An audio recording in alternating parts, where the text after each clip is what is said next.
Seja bem-vindo, meu nome é Gabriel Rodrigues e você está no canal Pregando o Evangelho. Como muitos já sabem, a grande maioria das ditas igrejas no Brasil tem se tornado um palco, o púlpito se tornou um espetáculo de comédia para entreter as pessoas e a igreja tem utilizado cada vez mais métodos carnais para atrair principalmente os jovens para a igreja. E qual o resultado desse tipo de evangelho no Brasil, meus irmãos? Os resultados são um cristianismo superficial e raso, ao ponto que um satanista gravou um vídeo escandalizado por causa que cristãos não estão agindo como cristãos. Um satanista gravou um vídeo e está viralizando no YouTube, TikTok, e muitos estão comentando sobre o que ele disse. Veja o trecho rapidamente do vídeo dele comigo. Sai de costas, Jesus vai na frente enquanto nós vamos. Deus de Marco de Deus.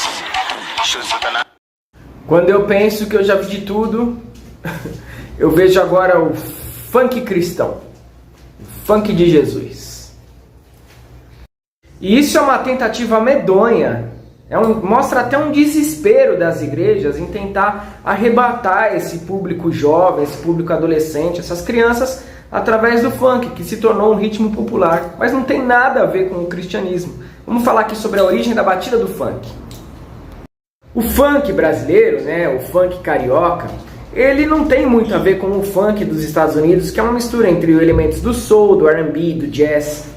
O nosso funk ele é caracterizado pela predominância da batida, e essa batida sincopada, ela vem de cultos de matrizes africanas, que existiam nos morros cariocas durante a década de 70 e 80, e é onde os DJs, os primeiros DJs de funk, se inspiraram para criar essa batida.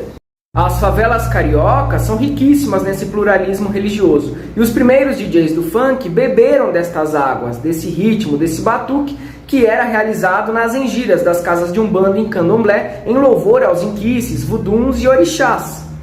Pois é, esse famoso tum-tá-tá, tum-tum-tá, tum-tum, vem do Congo de Ouro, vem do Alujá de Xangô, vem de diversos ritmos tribais que fazem honra aos deuses pagãos da sua cultura africana. Portanto, meu amigo crente, oriente-se ou troca de religião. E meus irmãos, quando um homem declaradamente satanista grava um vídeo ensinando crente a ser crente, e eu coloco crente entre aspas, nós chegamos à conclusão do evangelho superficial que os brasileiros têm pregado. Não é à toa que o pastor Paulo Júnior pregou uma mensagem que viralizou no Brasil, dizendo que nós somos a pior geração de crente de todos os tempos. E nós chegamos em um tempo onde um satanista tem que corrigir pessoas que se dizem cristãs. E o que mais me intrigou no vídeo dele foi que o satanista ficou escandalizado com a conduta cristã. Que tempo, meus irmãos! Satanistas ficando escandalizados por cristãos dançarem no TikTok músicas profanas.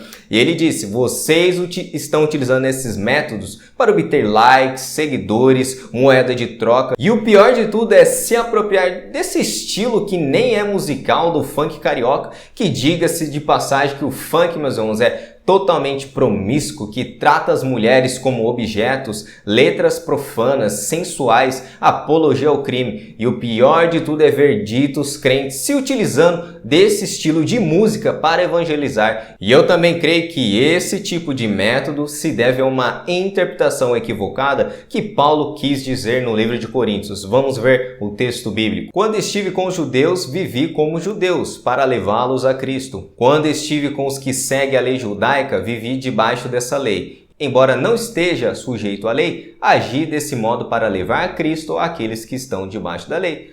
Quando estou com os que não seguem a lei judaica, também vivo de modo independente da lei para levá-los a Cristo. Não ignoro, porém, a lei de Deus, pois obedeço à lei de Cristo.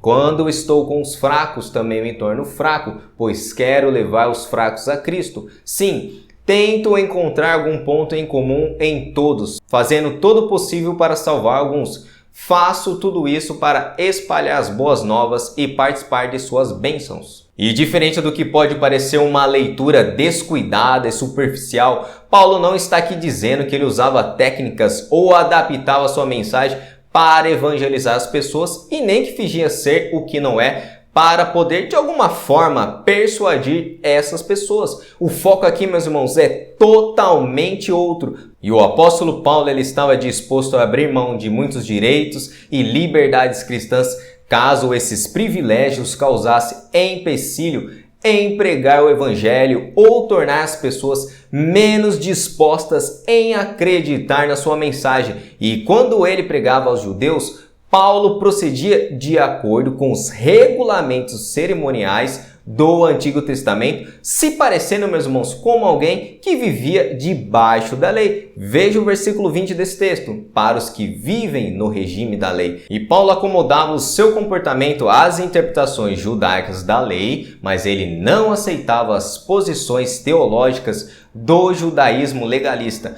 Paulo se recusava a exercer sua própria liberdade se isso levasse outras pessoas a pecar. E quem são esses fracos que Paulo está mencionando nesse texto? De acordo com o contexto, meus irmãos, nós encontramos em 1 Coríntios, no capítulo 8, do verso 1 ao 13, podemos identificar que os fracos são aquelas pessoas que ainda não têm uma fé amadurecida, pessoas que têm uma consciência fraca sobre as coisas de Deus e inclusive também pessoas que são incrédulas. Veja o texto bíblico. E por isso, se a comida serve de escândalo a meu irmão, nunca mais comerei carne, para que não venha a escandalizá-lo. E vocês acham que somente esse pessoal do TikTok que usa meios carnais para atrair as pessoas? A grande maioria das maiores ditas igrejas do Brasil faz exatamente a mesma coisa. Quem se lembra do Silas Malafaia, que trouxe carnaval dentro da igreja onde ele é pastor,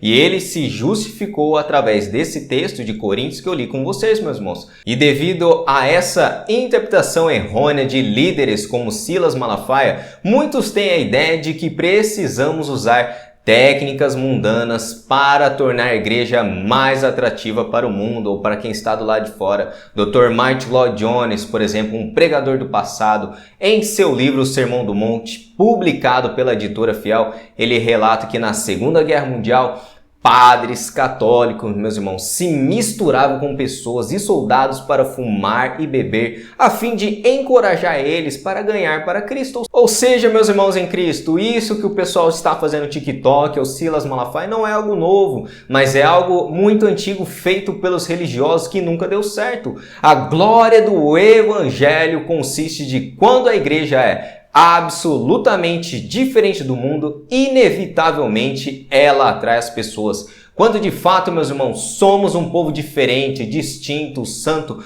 nós atraímos os incrédulos com o nosso testemunho. E nas palavras do pregador Paul Washer, ele disse em uma entrevista: se você usa meios carnais para atrair as pessoas para a igreja, você irá atrair pessoas carnais e terá que continuar usando meios carnais maiores ainda para mantê-las na igreja. Eu quero concluir, meus irmãos, que esse tipo de método para atrair as pessoas não tem poder nenhum. Deus estabeleceu, meus irmãos, apenas um método para pregarmos o evangelho e esse método se encontra nas Sagradas Escrituras. Veja o texto bíblico comigo. Porque não me enviou Cristo para batizar, mas para pregar o evangelho, não com sabedoria de palavra, para que se não anule a cruz de Cristo. E o apóstolo Paulo está demonstrando que o evangelho que ele pregava não tinha sabedoria humana, pois se nós depositarmos a nossa confiança na sabedoria humana e métodos que Deus não estabeleceu, a cruz de Cristo se torna vã. E o evangelho desse pessoal não tem poder, porque não está baseado na palavra de Deus. E a palavra em grego que o apóstolo Paulo utiliza é kineó, que traduzido significa tornar vazia a mensagem, privá-la de força, se torna inútil, sem efeito nenhum. E Paulo na carta aos Coríntios inúmeras vezes utiliza essa palavra, e nós como os cristãos devemos nos atentar ao que o apóstolo Paulo quer nos dizer. Esse evangelho, meus irmãos, que a igreja moderna tem pregado, se utilizado de sabedoria humana e métodos que não foram estabelecidos pela palavra de Deus, não tem poder nenhum. O único método que Deus estabeleceu para o avanço do seu reino é pegar Cristo e este crucificado. Qualquer metodologia que não é baseada primeiramente nas Sagradas Escrituras não tem poder nenhum. O Espírito Santo, meus irmãos, não trabalha com pregadores ou igrejas que não se utilizam da sua santa palavra para avançar o seu reino. E foi Deus quem designou a loucura da pregação para ser um instrumento principal que leva a mensagem de salvação do Evangelho ao mundo. E para ser bem simples, meus irmãos, é só nós retornarmos à igreja primitiva. Quando nós estudamos o livro de Atos, por exemplo, nós observamos os apóstolos que eles só tinham uma mensagem: pregar Cristo e esse crucificado. E assim foi com o apóstolo Pedro, o apóstolo Paulo, Estevão e todos aqueles que foram proclamadores do Evangelho. Eles não utilizaram métodos carnais e não tentaram se parecer com a cultura para atrair as pessoas pagãs da sua época. E o Evangelho nunca teria alcançado o Império Romano e se expandido a todas as nações do mundo, alcançando eu e você. A mensagem teria morrido em sua concepção se dependesse de habilidades humanas, sabedoria humana, estratégias pragmáticas de atrair pessoas carnais com métodos carnais. Se quisermos avançar o reino de Deus, meus irmãos, devemos trabalhar do jeito de Deus e não do nosso, pois o único poder reside na proclamação genuína e fiel da palavra de Deus. E esse foi mais um vídeo aqui no canal, meus irmãos. Se você gostou, não se esqueça de deixar o seu like e também comentar. Se você ainda não é inscrito, se inscreva para acompanhar novos conteúdos e análises no canal e também trecho de pregações da nossa Igreja Batista, e que Deus abençoe vocês em nome de Jesus.